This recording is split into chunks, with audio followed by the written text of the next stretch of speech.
afirmasi positif itu adalah doa. Betul. Apalagi kita adalah seorang ibu. Nah itu satu. Terus yang kedua,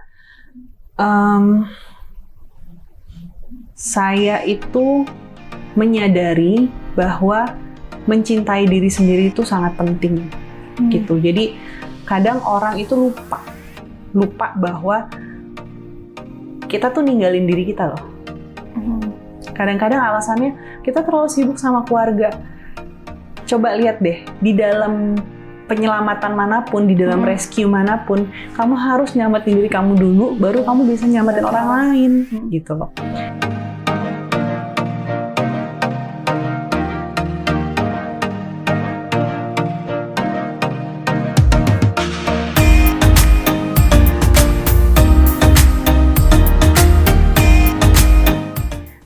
Ngaco, kembali lagi dengan saya Cikita Ravenska di Ngaco, ngobrol ala Indoposko. Nah, pada tanggal 21 April yang lalu kita merayakan Kartini nih. Kartini ini memperjuangkan hak wanita supaya memiliki pendidikan yang lebih baik, lebih sejahtera. Nah, perjuangan Kartini inilah melahirkan wanita-wanita cerdas, berprestasi, inovatif, dan juga memiliki rasa empati yang tinggi.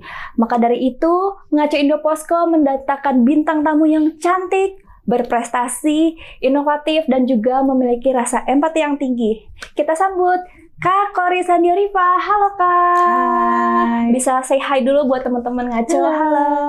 Gimana Kak? Cantik banget hari ini. Kabarnya gimana? Alhamdulillah sehat. Sehat ya. Kita ngobrol-ngobrol santai aja ya Kak ya. Iya.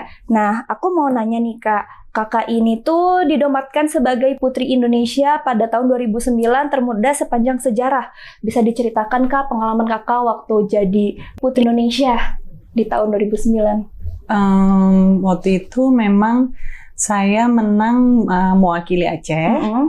Terus juga waktu itu usia saya masih 17 tahun mau ke 18 tahun. Oh, muda juga ya. Iya.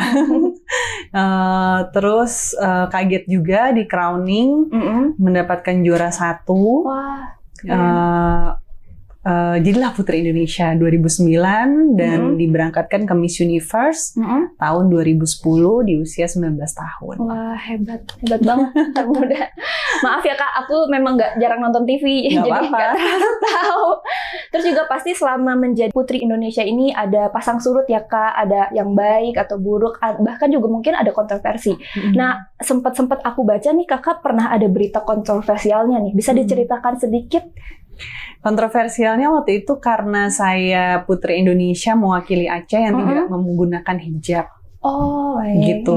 Jadi sebenarnya nggak ada masalah sih gitu ya, karena waktu itu saya juga sudah mendapatkan izin sendiri dari baik Yayasan Putri Indonesia yang memang perwakilan itu tidak harus menggunakan hijab gitu, dan saya juga tidak mau membohongi diri saya sendiri kalau memang masa saya karena hanya sebuah kontes saya harus menggunakan hijab, tapi ternyata itu semua tidak diterima oleh masyarakat Aceh gitu. Tapi pada akhirnya sudah diluruskan gitu ya, diluruskan bahwa memang saya memang tidak menggunakan hijab itu gitu ya. Biasalah namanya digoreng-goreng ya kan gitu sih. Tapi ya alhamdulillah sampai sekarang masyarakat Aceh akhirnya bangga bahwa saya pernah memenangkan Aceh di kancah nasional, bahkan saya membawa nama Aceh di kancah dunia. Keren. Tapi aku mau nanya sedikit Kak, kan karena saya bukan orang Aceh ya Kak ya, apakah memang di Aceh itu diwajibkan harus memakai hijab gitu? Jadi kalau kita datang ke Aceh itu kan ada hukum kanun jinayah. Jadi kanun jinayah itu kita kalau datang ke Aceh itu kita kalau yang Muslim, kita memang harus pakai hijab. Gitu. Oh, gitu. Inspiratif banget ya, Kak. Terus aku pengen nanya nih, Kak. Kalau aku lihat sekilas nih di Instagram Kakak, aku ngepoin sedikit nih Instagramnya. Nah, Kakak itu suka memakai baju-baju batik, baju-baju khas Indonesia, terutama batik ya. Iya. Itu kenapa sih, Kak? Apakah ada kecintaan dengan batik? Nggak tahu kenapa ya, dari dulu itu saya juga sampai ke notice ya orang saya tuh sampai dibilang kayaknya Kori itu batik banget deh gitu ya. Mungkin awalnya karena saya merasa percaya diri ya menggunakan batik gitu. Walaupun memang di situ adalah salah satu campaign saya juga gitu loh, bahwa batik itu memang berasal dari Indonesia gitu. Dan ketika para desainer juga membuat batik-batik yang bagus untuk saya, di situ saya tambah percaya diri lagi menggunakan batik. Dan ketika saya juga punya mendapatkan informasi dan ternyata batik itu juga banyak sekali variannya gitu ya, dan sampai saat ini juga masih eksis. Nah, itulah yang membuat saya kayaknya kalau yang berhubungan dengan Indonesia ya saya harus ada batiknya. Kalau dibilang sekarang tuh bukan hanya batik tapi wastra. Wastra itu adalah kain-kain yang berhubungan dengan Indonesia gitu. Jadi kayak tenun, nggak cuma batik ya, tapi tenun, terus beberapa jahitan-jahitan ataupun kain-kain yang berasal dari Indonesia itu sendiri ataupun daerah-daerah di Indonesia. Tapi sejak kapan Kak mencintai batik itu? Apakah mungkin dari SD gitu udah senang-senang dengan motif batik atau pakai baju batik, atau mungkin setelah menjadi putri Indonesia? Setelah menjadi putri Indonesia sih. Oh, setelah menjadi putri Indonesia. Jadi sebelum jadi putri Indonesia ya saya kan pas mau persiapan putri Indonesia itu kan kita kan ada persiapan batik ya gitu. Mungkin kalau pernah melihat ada salah satu baju yang eye catching yang orang-orang akhirnya membuat baju itu menjadi tren. Jadi baju tapi bentuknya Shanghai. Bentuknya Shanghai. Warnanya hijau pisang gitu ya. Dan ternyata itu menjadi tren, itu jadi batiknya Kori Sanioriva gitu ya, itu sih. Gitu. Tahu nggak Kak kenapa aku pakai baju batik? Kenapa? Karena menyambut Kakak. Oh gitu ya. Karena aku tahu Kakak ini. Tapi aku yang nggak pakai batik. Nggak apa-apa. Yang penting kalau kalian lihat di Instagramnya Kak Kori ini benar-benar cantik banget dengan bajunya yang sangat-sangat modis, dengan batiknya juga yang aku jadi pengen pakai baju batik terus kalau ngeliat Instagram Kakak. Aku mau nanya-nanya lagi Kak.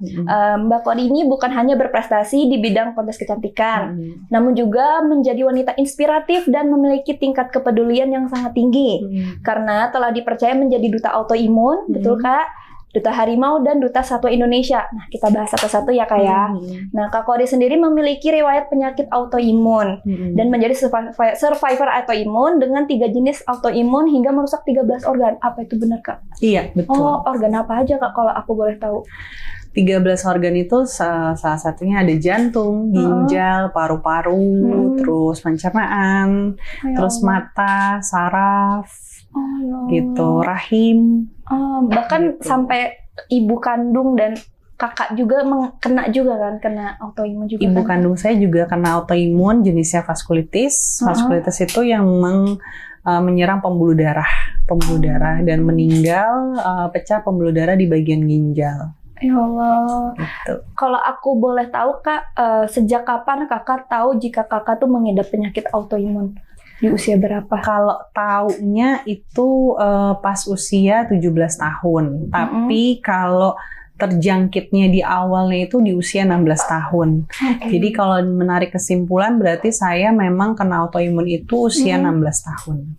16 tahun. 16 tahun. Itu pertama kali mengetahui autoimun itu apakah langsung ke dokter, apa ada gejala dulu, kayak apa gitu? Mungkin banyak teman-teman ngaco nih belum paham soal autoimun, betul. Jadi yang pertama kalau autoimun itu biasanya yang saya rasakan itu yang di awal itu sakit kepala hebat. Jadi kita suka migrain, sakit kepala, terus badan lemes gitu ya, terus kulit tiba-tiba perih, terus kayak demam, kayak orang DBD, kayak orang tipes, kayak gitu. Terus waktu usia 16 tahun itu saya pingsan tiba-tiba. Terus mimisan kayak gitu. Jadi dipikirnya kayak orang kena panas aja gitu ya, gitu. Kayak demam aja gitu. Terus kalau dicek tuh kayak ada DBD, tapi ternyata pas dicek trombositnya bagus, leukositnya bagus. Terus kayak ada infeksi aja. Tapi kalau ada infeksi kan berarti leukosit agak turun sedikit ya. Agak tinggi sedikit, saya ralat. kayak gitu. Awalnya kayak gitu. Nah itu belum tuh dibilang autoimun belum. Nah terus kan sembuh gitu kan, sembuh. Terus habis itu pas usia 17 tahun itu tiba-tiba mungkin saya kecapean juga pada saat tugas Putri Indonesia. Saya kena autoimun. Dibilang kena lupus, lupus gitu, karena tiba-tiba saya pingsan, sakit kepala hebat, berat badan turun drastis, sakit kepalanya udah nggak karu-karuan gitu ya, terus saya nggak sadarkan diri, masuk makanan juga sudah tidak bisa gitu ya, jadi pencernaan tuh udah nggak tidak bisa kok dibawa kompromi gitu ya. Akhirnya saya cek darah. Pas dicek darah, fibrinogen itu tinggi, berarti kental darah. Jadi kalau orang autoimun, biasanya ada alergi dan kekentalan darahnya tinggi, atau D-dimernya tinggi ya, kalau kita cek itu sekarang. Terus pada saat saya dibilangnya lupus SLE, tapi saya masih belum percaya. Nah, tapi dokter itu hanya memberikan obat pengencer darah saja dan steroid. Steroid. Nah, jadi steroid itu gunanya untuk menidurkan autoimun. Nah, saat itu di Indonesia masih seperti itu. Jadi belum berkembang ya. Itu di tahun 2010. Nah, terus jadi yang dikasih obatnya adalah lebih kepada obat-obat penenang, karena dia kalau semakin stres, karena kan kita shock dong, ini badan kita kenapa, dipegang perih kulit gitu kan, terus kena matahari silau, terus muka kita tiba-tiba jadi full moon gitu ya, terus ada butterfly di ini kita, terus berat badan turun drastis gitu, terus ada celong di mata, ada biru-biru di badan, pasti kita shock gitu ya. Pasti. Nah, terus akhirnya saya berobat keliling dunia, ada ke California, ke Singapura, ke Penang, ke Guangzhou gitu ya. Barulah saya tahu bahwa saya autoimun. Nah, saya terkonfirmasi saya kena autoimun lagi setelah 7 tahun. Kalau di Indonesianya. Setelah 7 tahun, betul saya terkena lupus SLE gitu. Tapi itulah yang akhirnya merusak organ saya. Karena saya mengkonsumsi obat steroid terus. Yang jangka panjang berarti ya. Jangka panjang gitu. Oke. Terus ketika kakak mengetahui kakak kena autoimun, mungkin pasti ada secara mental kayak drop gitu. Itu ceritain Kak, apakah sempat amit-amit ya pengen mengakhiri hidup Kak, atau misalkan jadi drop nggak mau melakukan kegiatan gitu? Iya, pasti. Karena gini, orang autoimun itu aneh. Jadi tiba-tiba sakit, karena kan pasti saya waktu itu saya kena kelumpuhan, kebutaan. Jadi buta dan lumpuh gitu ya. Jadi jalan aja harus ngesot gitu ya, gitu. Terus keluarga juga pasti shock gitu. Terus mungkin ada orang-orang yang mungkin tidak menerima keadaan saya seperti itu, gitu ya. Pastinya mental saya kena. Mental saya kena. Rasanya ingin bunuh diri sih enggak. Cuman rasanya ingin mengakhiri. Itu perbedaannya apa Kak? Perbedaannya adalah kalau ingin mengakhiri itu pasrah. Pasrah tuh ya Tuhan, aku udahan, aku udah nggak kuat, aku capek, udahan ya udah ambil aja nyawa aku. Tapi kalau bunuh diri kan gimana caranya? Saya mati. Betul. Itu bedanya gitu. Pasrah sama mau bunuh diri itu beda. Nah itu secara mental health. Dan saya sambungin lagi tadi yang masalah saya 13 organ itu, akhirnya di tahun 2018 saya berobat ke Korea dan melakukan stem cell. Melakukan stem cell untuk yang 10 organ. Yang 3 organnya mata, rahim, dan saraf. Karena secara kuota dari lemak saya itu tidak memenuhi gitu ya, dan saraf juga tidak bisa di stem cell. Akhirnya hanya bisa 10 organ saja. Kayak gitu. Nah, kalau di Indonesia waktu pada saat itu udah ada stem cell belum sih Kak? Belum ya, belum ada ya. Belum ada. Makanya pergi ke Korea untuk melakukan stem cell. Betul, melakukan stem cell. Dan waktu itu di Indonesia juga tahun 2018 autoimun lagi baru diakui. Iya betul. Gitu, baru diakui nih gitu loh.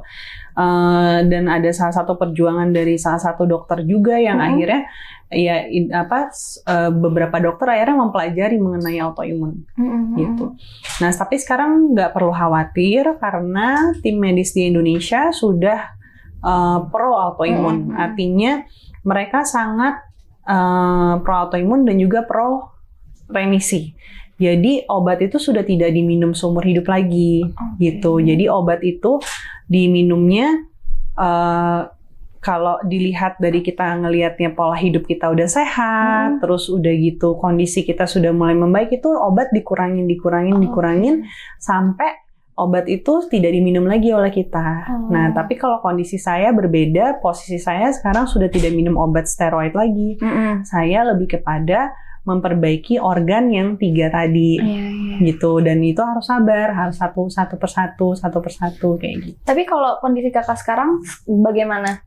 Apakah masih suka kambuh-kambuhan atau bagaimana?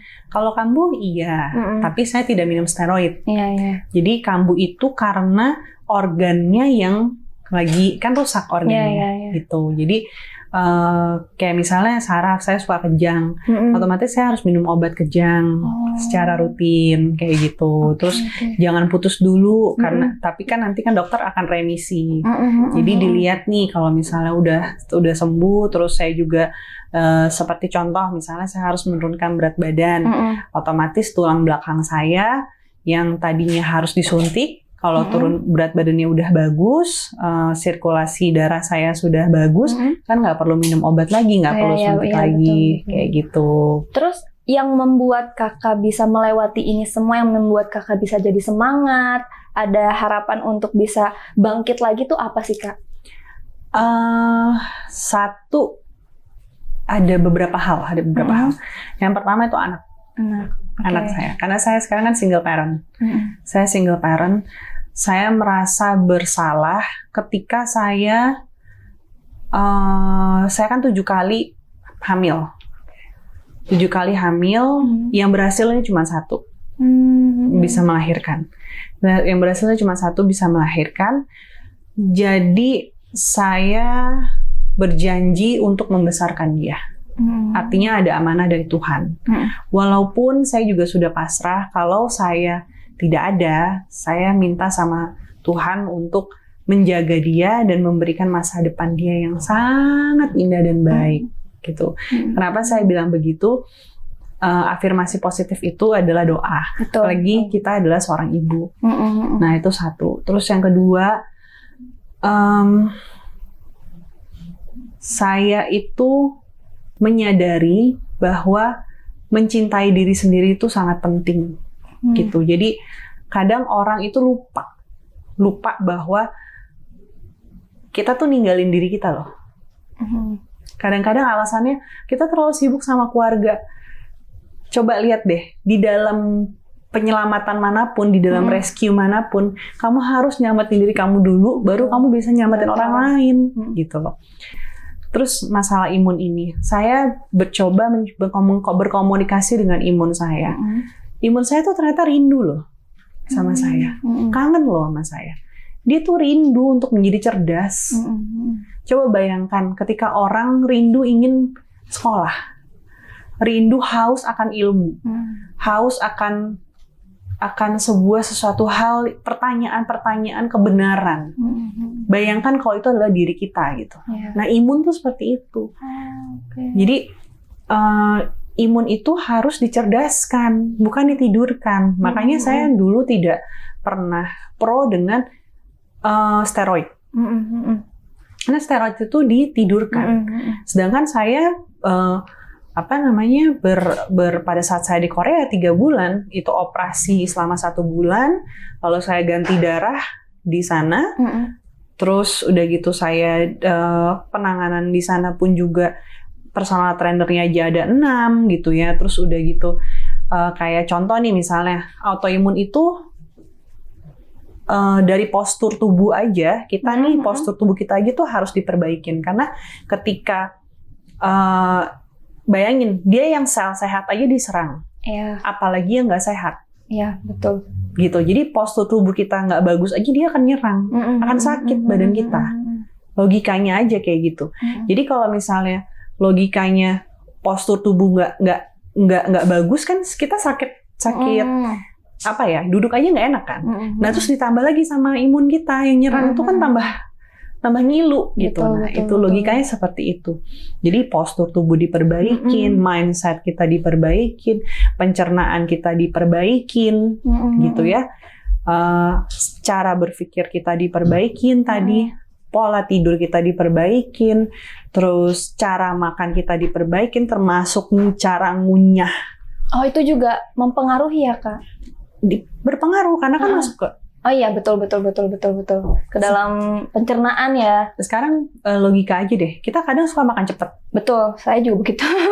Itu yang menyebabkan radang. Iya. Bener nggak? Betul. Tiba-tiba ini kan walaupun Tuhan sebegitu hebatnya menciptakan kita, banyak obat yang ada di dalam diri kita. Tapi kalau kita rusak, iya betul. Makan terlambat, rusak nggak? Rusak pasti. Nah, ya, kurang lebih seperti itu.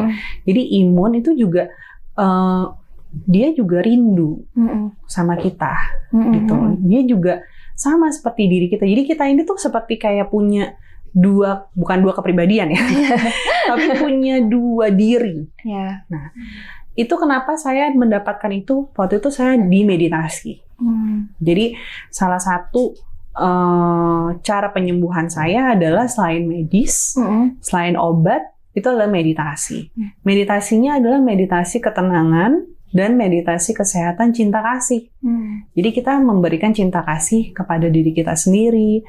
Bahkan waktu saya meditasi itu, pada saat saya berobat dengan cara meditasi, ternyata diri saya ngambek. Ngambek kenapa tuh Kak? Ngambek tiba-tiba, badan saya sakit semua. Sakit semua, sedangkan antara kemauan saya yang ayo aku pengen sembuh, gitu, aku pengen sembuh gitu kan, yang ambisi gitu ya kan, ambisi aku pengen sembuh, aku harus bisa. Lah ini ngambek dirinya. Dia cuma pengen ayo kita bareng-bareng yuk, yuk sayang yuk. Ya kayak ternyata diri itu seperti layaknya sebuah pasangan. Iya. Kayak kita deh cowok, kayak kita deh kalau suami istri, oke deh, pacaran deh. Kalau cowoknya ngambek, kalau cewek ngambek biasa ya. Iya, itu nggak aneh. Udah nggak aneh. Cowoknya ngambek. Ceweknya kan harus ngomong. Betul. Bener nggak? Setuju. Begitu ngomong, baru bisa jalan bareng lagi. Betul. Nah kan kayak gitu. Iya. Jadi diri tuh begitu. Nah, jadi imun tuh begitu. Jadi harus diajak.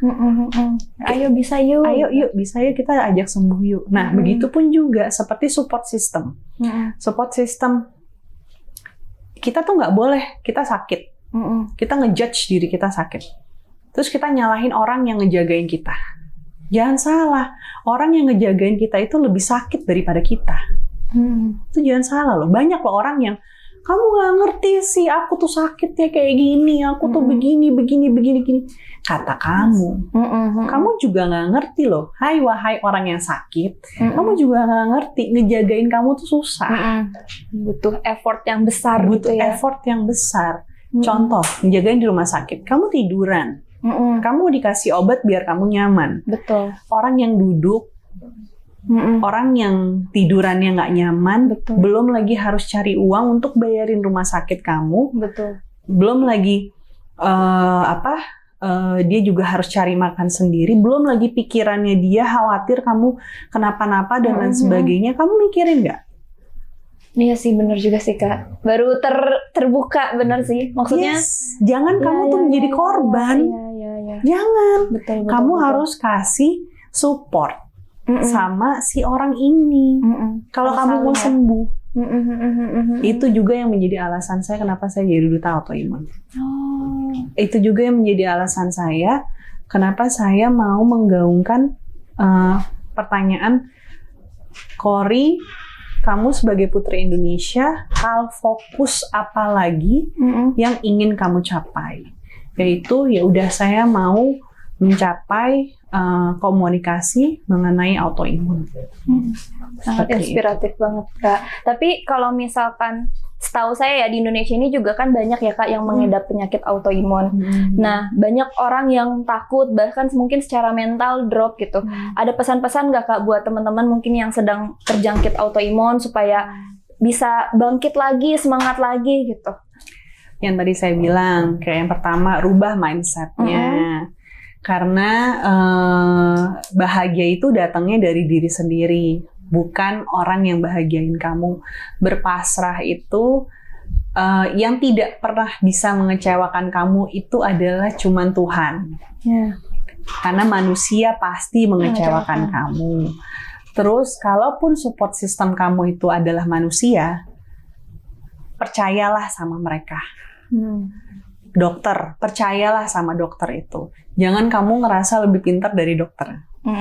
Terus yang kedua, kalau kamu nggak serak, ya ganti dokter, gitu ya. Terus yang kedua, sayangi dirimu. Tadi saya bilang, jaga pola makan. Mulailah kebiasaan-kebiasaan baru dari hal yang kecil aja. Misalnya, jangan begadang. Nah, misalnya mulai tidur jam 10 malam. Kalau misalnya nggak bisa begadang, mungkin lebih ke tingkat advance lagi, yaitu belajar power nap namanya. Power nap itu tidur 5 menit, tapi 5 menit atau 10 menit atau 15 menit, tapi terasa 2-3 jam. Nah, itu ada latihannya. Nah, terus kalau lebih advance lagi, belajar meditasi. Itu sangat membantu latihan nafas. Jadi kamu sadar gitu ya. Itu sangat membantu mindset kamu. Terus kalau kamu lagi kesakitan tuh sangat dirimu tuh ada obatnya. Di dirimu tuh ada obat. Itu kalau dari proses healing ya. Nah, terus dari pola makan ada namanya autoimmune diet protokol. Itu gimana tuh Kak? Nah, autoimmune diet protokol itu selama 3 bulan kamu jangan makan makanan yang dilarang. Ya, nanti bisa di Google, bisa dilihat atau lihat di Instagram saya. Itu ada di bawahnya tuh itu international information. Itu di situ ada diet autoimun, autoimun diet selama 3 bulan. Nah, habis itu baru dicobain satu-satu. Misalnya nggak boleh makan tepung atau nggak boleh makan cabai. Habis itu cobain dengan dosis yang cukup. Cobain, oh enak, oh nggak apa-apa. Kalau nggak apa-apa banget, ya terusin boleh. Kalau misalnya, oh kayaknya nggak cocok nih, ya udah berarti jangan diterusin kayak gitu. Atau ternyata dosisnya boleh nih. Sedikit tapi nggak boleh ini, jadi kita nggak stres. Dan setiap orang itu berbeda-beda. Nah, itu untuk pola makan. Terus pola tidur tadi saya udah jelasin. Terus pola makan juga yang paling penting itu adalah pencernaan. Karena kalau kita suka makan nggak teratur, nanti bisa terjadi perlengketan di dalam pencernaan kita. Jadi usus nih suka lengket. Usus tuh lengket, namanya leaky gut. Iya, leaky gut. Jadi kalau udah lengket susah. Akhirnya harus operasi. Serem. Nah, jadi pencernaan itu adalah pintu utamanya semua penyakit. Jadi apa yang kita makan itulah diri kita. Gitu. You are what you eat. Nah, itu. Jadi apa yang kita makan itulah diri kita. Nah, itu sangat penting banget tuh. Itu untuk makanan. Untuk makanan. Terus udah setelah 3 bulan tadi, udah cobain satu-satu, udah habis itu udah normal biasa. Normal biasa kan udah tahu yang nggak boleh dimakan apa, yang dimakan apa. Terus makan yang teratur. Mau intermittent fasting boleh. Tapi kalau tidak bisa disiplin, jangan dipakai dalam jangka waktu yang lama. Gitu. Ada orang yang kalau yakin nih mau intermittent fasting, mau jangka waktu yang lama, tapi disiplin ya. Kalau nggak bisa disiplin jangan. Gitu. Jadi harus konsisten ya kalau harus konsisten. Lebih baik kita makan yang benar. Sehari 3 kali, jam 7 malam sudah selesai. Kayak gitu. Kayak gitu. Terus mental health. Mental health ini yang paling penting. Mental health itu saya nggak ngajarin suruh positive thinking mulu ntar gini-gini. Mental health itu memang sangat penting sekali, sangat penting sekali. Kalau kamu memiliki masalah di dalam dirimu, apalagi inner child itu penting, itu harus dihapuskan. Menurut saya, datanglah ke profesional, psikolog atau psikiater. Itu sangat penting sekali, itu pengaruh banget sama. Jadi dokter saya bilang 25% itu adalah obat. 25% adalah terapi yang kita lakukan. 50%-nya itu adalah mental health dan bagaimana kita dekat dengan Tuhan kita. Malah 50%-nya mental health ya? Yes. Kan di situ ada 50%-nya tuh mental health, termasuk mindset, pikiran, bagaimana kedekatan kita dengan Tuhan. Berarti gitu. Banyak banget orang yang terjangkit autoimun, mungkin salah satunya juga dia secara mental sedang terganggu atau mungkin sedang ada masalah juga kali ya. Betul, tapi bukan sakit jiwa yang seperti di tanda kutip atau Alzheimer dan lain sebagainya, enggak ya. Tapi karena dia gini, stres nggak sih kalau orang sakit sembuh. Iya pasti stres. Iya kayak gitu. Itu sangat mempengaruhi ya. Sangat mempengaruhi. Berarti kayak harus self love, makanan dijaga, tidur juga ya. Jangan makan junk food, jangan makan processed food. Ada orang yang kalau saya penyakit autoimun ada 3, lupus, SLE, Sjogren syndrome, sama inflammatory bowel disease. Terus Kak, sekarang kan Kakak sudah diangkat menjadi duta autoimun ya Kak. Itu ketika Kakak menjadi duta autoimun itu, apa aja yang Kakak lakukan gitu loh? Apakah mengedukasi masyarakat atau melakukan kegiatan apa gitu Kak? Yang pertama adalah dari diri saya sendiri dulu. Dari diri saya sendiri sebagai duta autoimun, bagaimana saya bisa menginspirasi kalau saya tidak menjaga diri saya sendiri. Contoh misalnya saya mau melakukan 10.000 langkah setiap hari, berarti saya juga harus 10.000 langkah setiap hari. 10.000 langkah setiap hari itu sama dengan 1 jam treadmill. Nah itu. Terus saya harus pola hidup sehat juga setiap hari. Dan saya mensosialisasikan melalui sosial media. Itu dulu. Itu hal terkecil yang saya lakukan. Terus yang kedua adalah menjadi bintang tamu.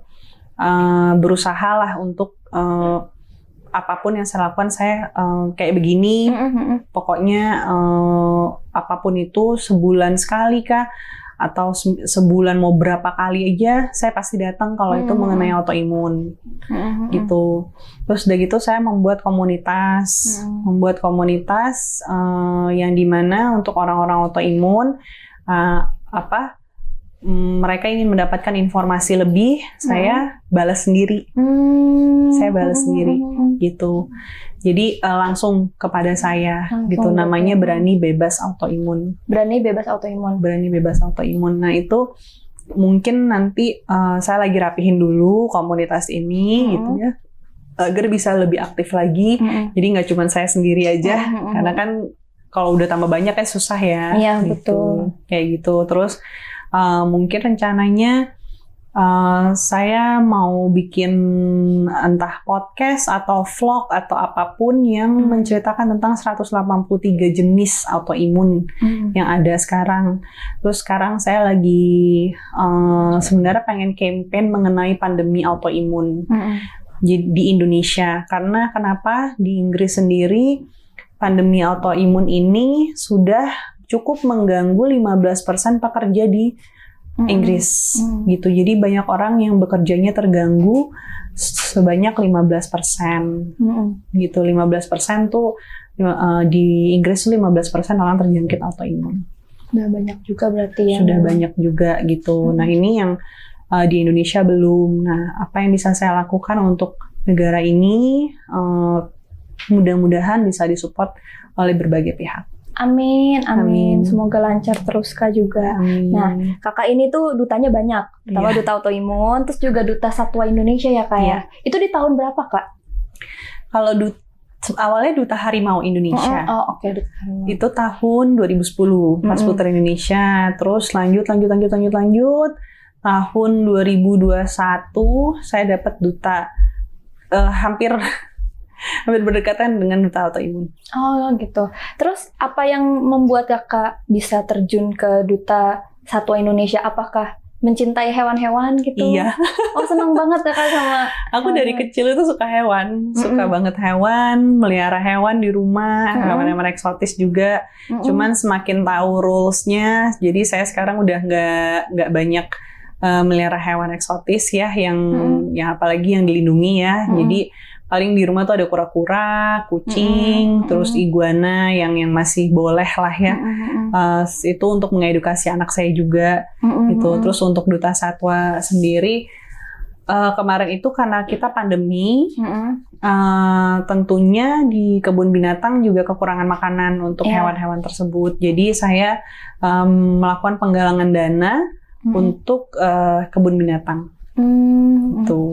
Terus kan Kakak jadi duta harimau ya Kak ya. Itu spesifiknya ngapain sih Kak? Kalau duta harimau waktu itu saya kebetulan kerjasama sama Tumbling Wildlife Nature Conservation, yang dimana kita penyelamatan harimau yang kena ranjau ataupun yang terkena trauma seperti anaknya yang diambil sama warga, ya konflik dengan warga ya dan lain sebagainya, itu kita ambil.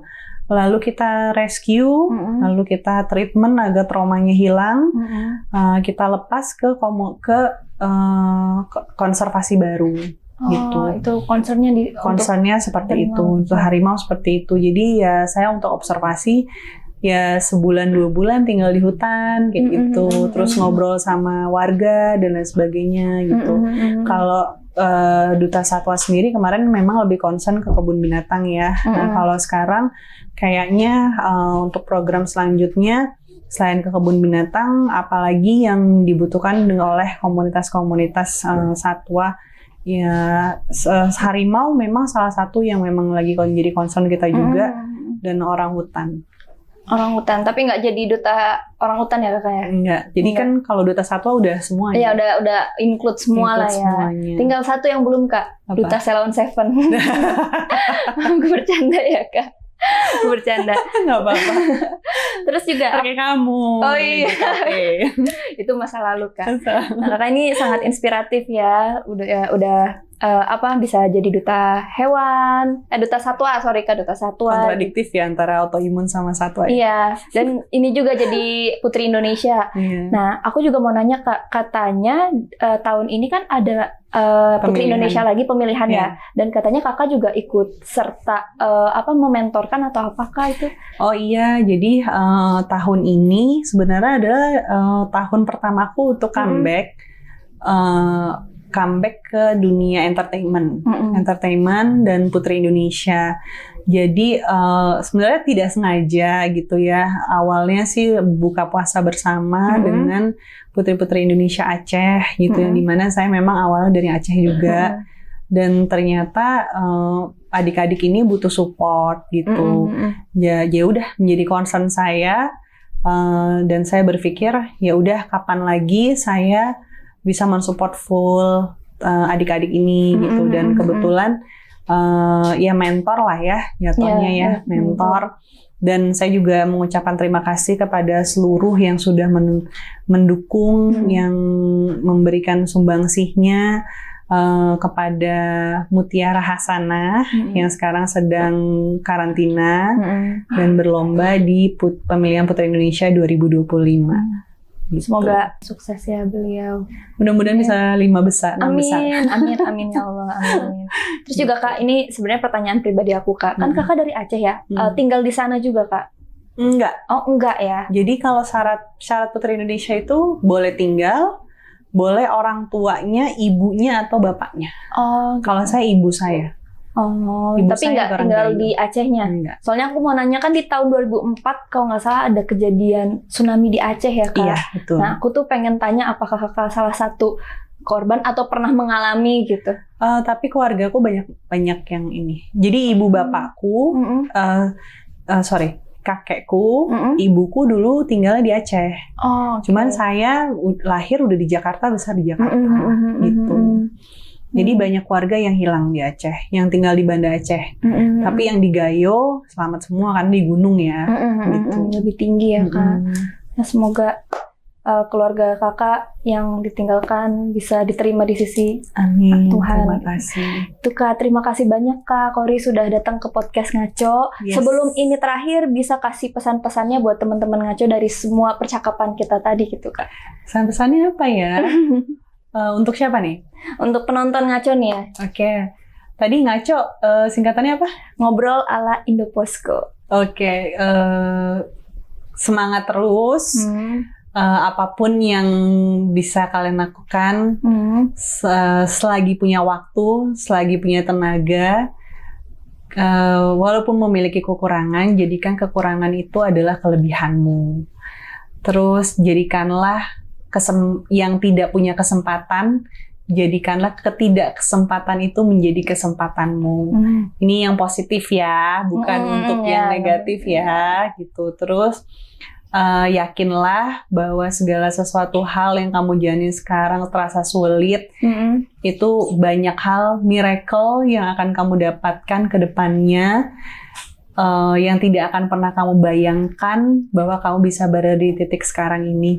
Sama seperti saya tidak terasa sudah berjalan selama 17 tahun menjalani autoimun dan 16 tahun menjalani Putri Indonesia.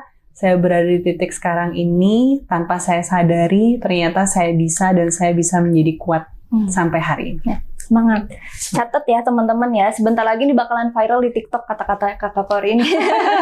Buat menginspirasi teman-teman juga yang sedang berjuang dalam hal apapun, mungkin terkena autoimun atau misalkan lagi drop masalah karir segala macam gitu. Terima kasih banyak Kak sudah datang. Satu lagi boleh nggak? Oh, boleh. Buat Gen Z. Oke, gimana nih buat Gen Z? Jangan bucin. Kenapa nggak boleh bucin? Apakah menakutkan itu? Bucin tapi yang bener. Bucin tapi yang lurus gitu ya. Bucin tapi yang sama orang yang bener ya guys. Oh iya, jangan salah pilih pasangan kalau zaman. Salah pilih pasangan. Iya. Kalau zaman sekarang. Itulah pesan-pesan dari Kakak Kori. Terima kasih banyak Kak sudah datang di podcast kami. Semoga Kakak sehat terus.